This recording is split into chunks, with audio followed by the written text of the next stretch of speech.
Alrighty then, we have the United Kingdom. Let's see, so we have the Aston Martin. Oh yeah, here we go.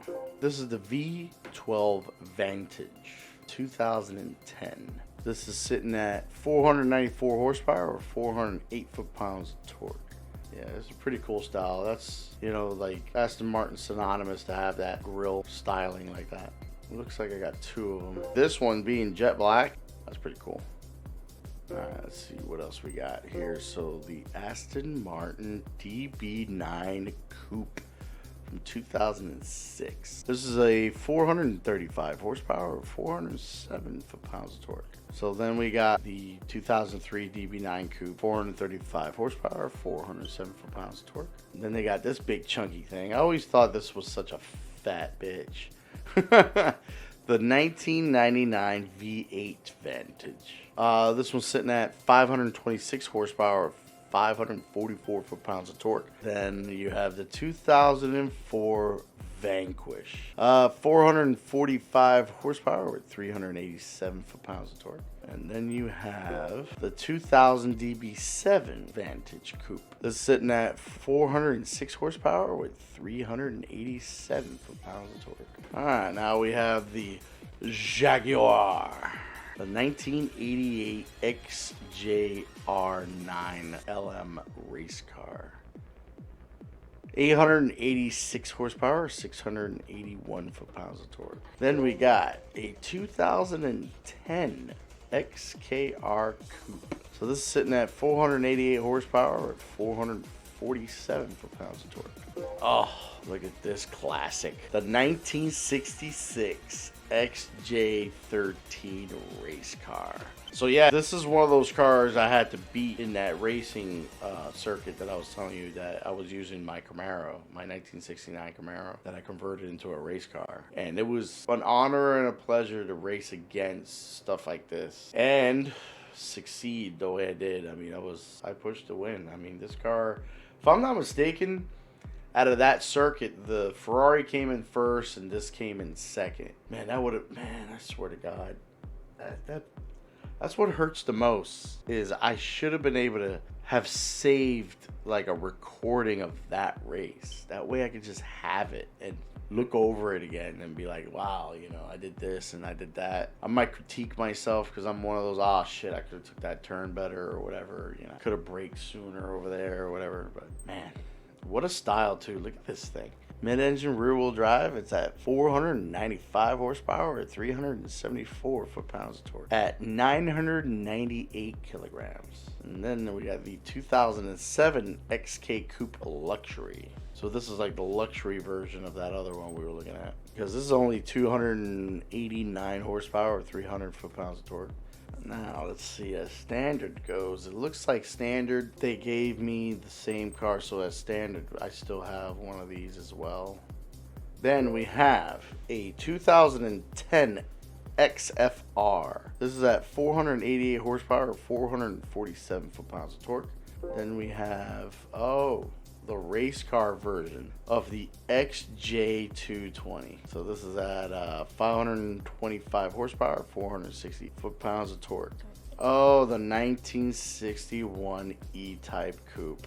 Yep, this is definitely an expensive little fucking thing. These are so pristine. Every time I see one, like whoever has one just has it in superb condition. And these are sitting at 256 horsepower with 252 foot-pounds of torque. That is not bad on that little thing right there. That's decent numbers for this little thing. Then we got the 1999 XKR Coupe. See, this one to me, for some reason, I like this body style. 367 horsepower with 376 foot-pounds of torque. Well, here it is. The 1992 XJ220. Dude, I remember when I first heard about this thing about to come out, and I heard the story about, like, they were planning to have it come out as a V12. And there were people that right away were jumping on pre-ordering and whatnot. But then it came down to, well, it didn't come out with a V12. It came out with a 6-cylinder. And right away, oh, so many people were pissed. If I'm not mistaken, I think there was people trying to cancel their order and stuff like that. But I guess the people that did stick around to keep the car, to want the car anyway, were probably pleasantly surprised, because this was not a pushover V6. This was one of those V6s. This was one of those cars that this was the fastest production car at that time, if I'm not mistaken. I mean, here it is in this game. If these numbers are correct to the original one when it came out, 500 horsepower and 458 foot-pounds of torque. Okay, that's a V6. Then it was only 1,372 kilograms, so it's not that super heavy. So that power to weight ratio is pretty good. And I mean, like I said, this still is a fast freaking car, man. Oh, it was amazing to see how people though got pissed. It's like, to think that that's how much you wanted a V12.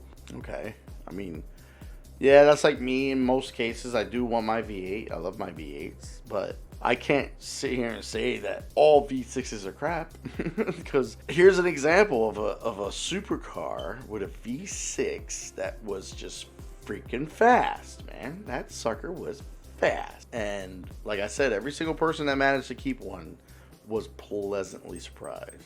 All right, this looks like the more performance. So this is XKR performance of 2002. So this only has 376 horsepower or 395 foot-pounds of torque. So it's not that much more power than the other one.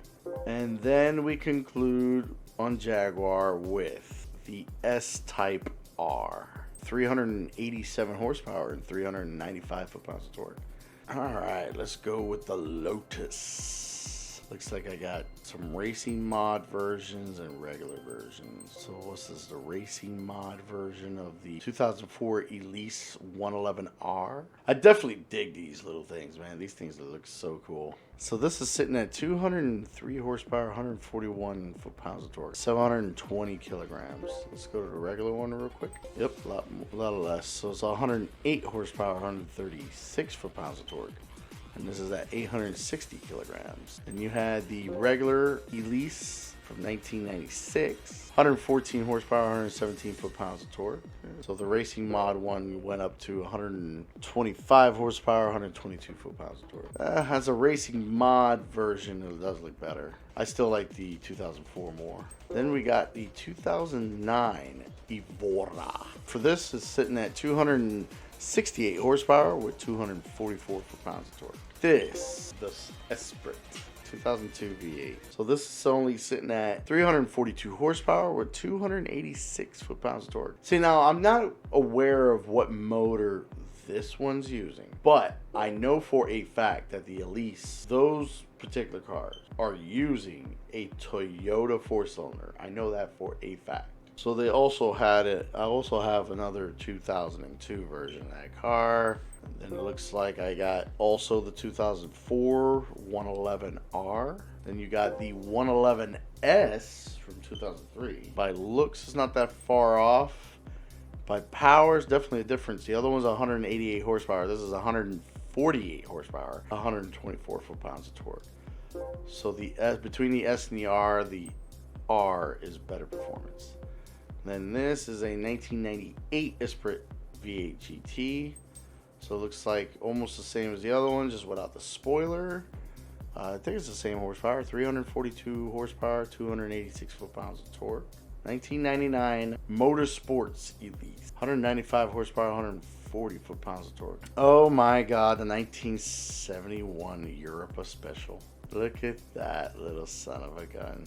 Ooh, it's got the color scheme that I would like. It's black, and then it's got the goldish yellow pinstripes. So 122 horsepower, 109 foot-pounds of torque, mid-engine rear-wheel drive. Now, if I'm not mistaken, this is the car. I believe it was Chip Foose and his team were taking one of these and modifying the body, like getting the wheels and the geometry of the suspension. I think they were doing a big change on one of these, making it pretty badass. I'll try to see if I can find that and see if I can show that off. Here's a 1998 Sport.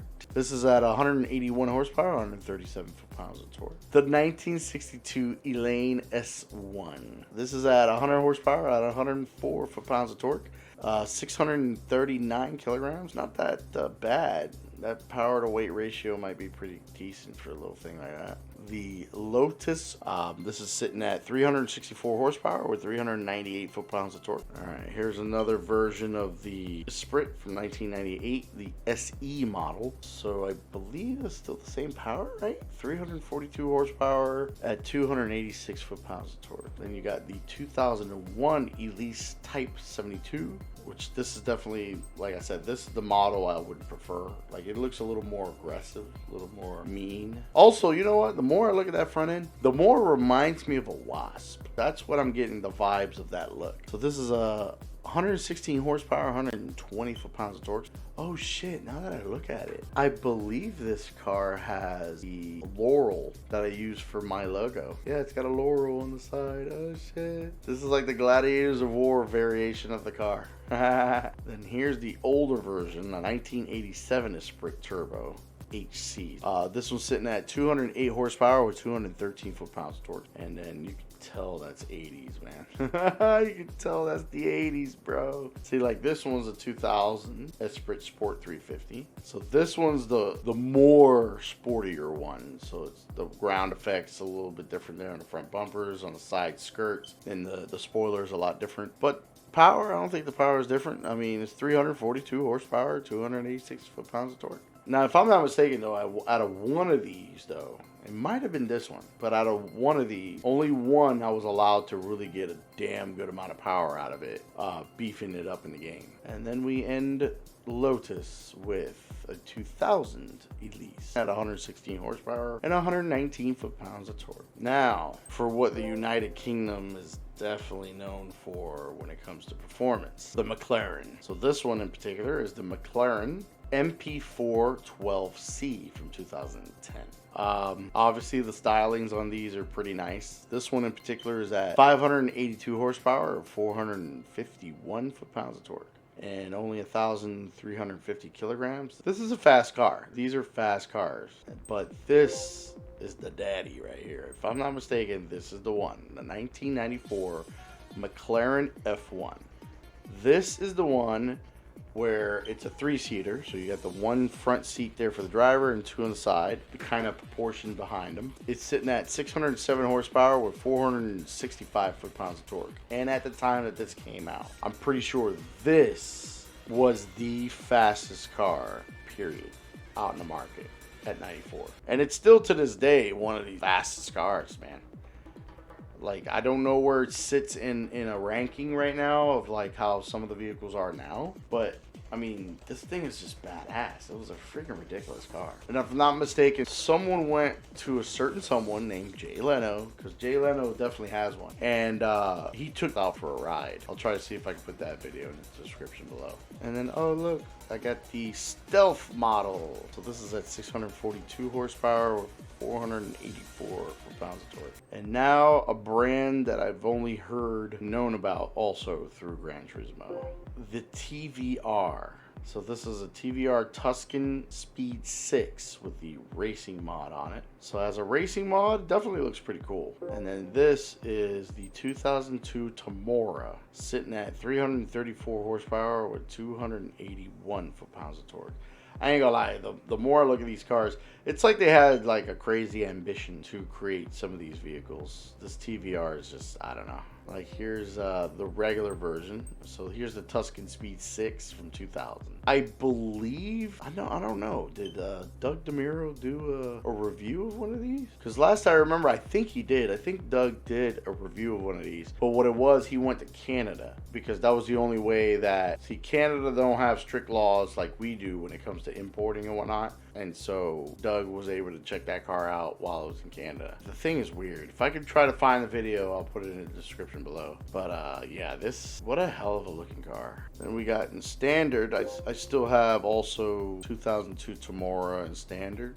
Okay, so we got one of those. Then we got the Tuscan Speed 6. So it's the same thing as the other one we were looking at. 350 horsepower, 299 foot-pounds of torque.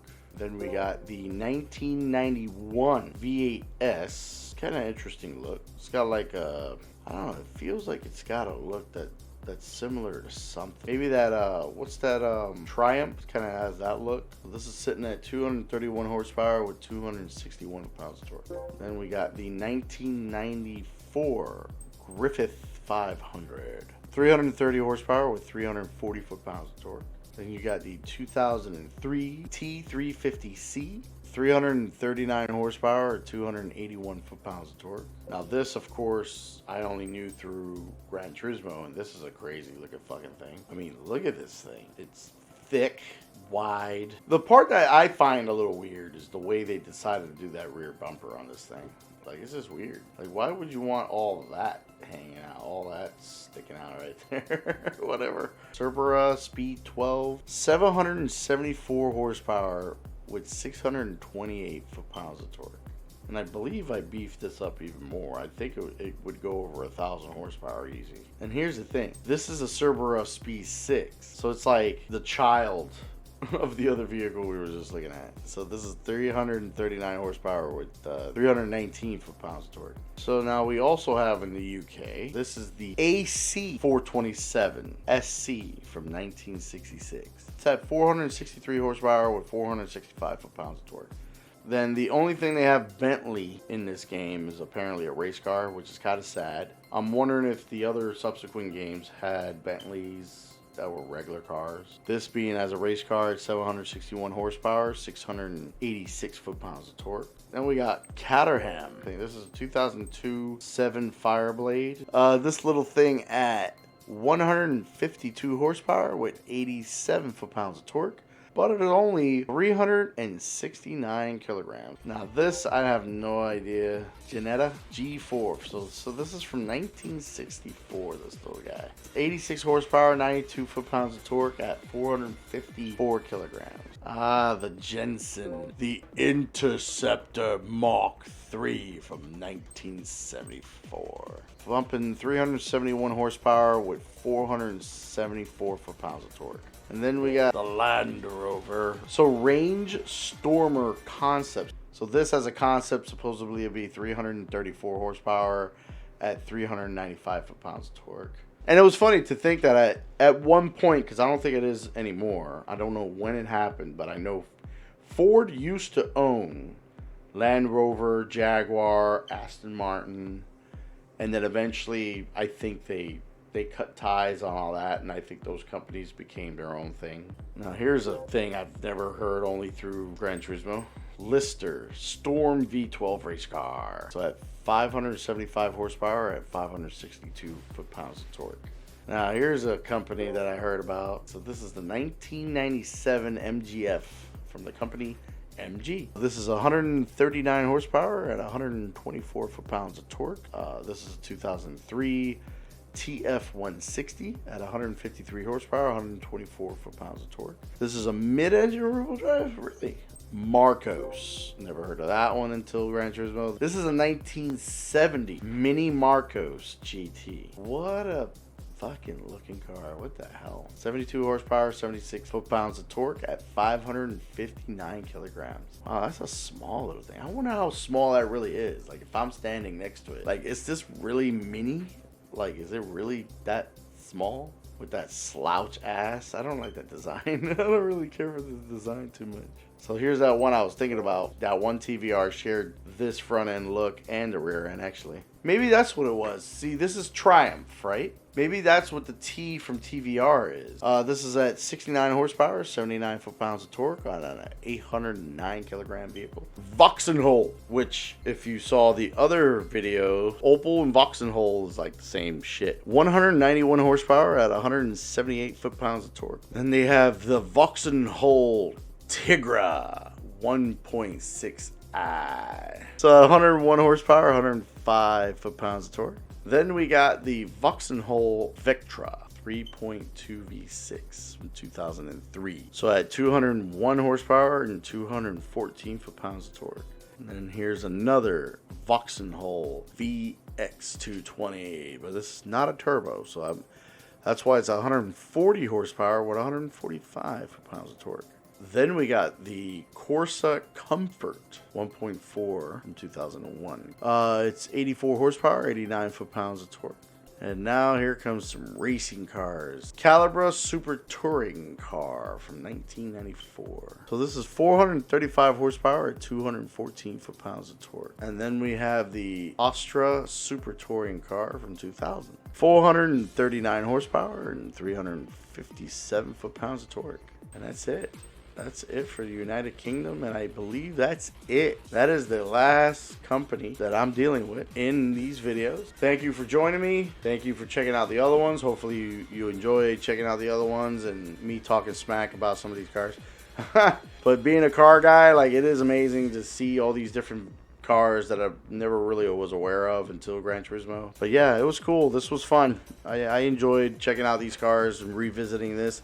Hopefully I can get the opportunity to play the very newest Gran Turismo 7. We'll see if I can get my hands on checking it out and see how, obviously the graphics are going to look fantastic, but to see how they structured the game, to see what type of vehicles they decided to put in there, how many they decided. Did they go crazy like this, or did they kind of, you know, is there only one Miata? Maybe the most 2 Miatas, not 50?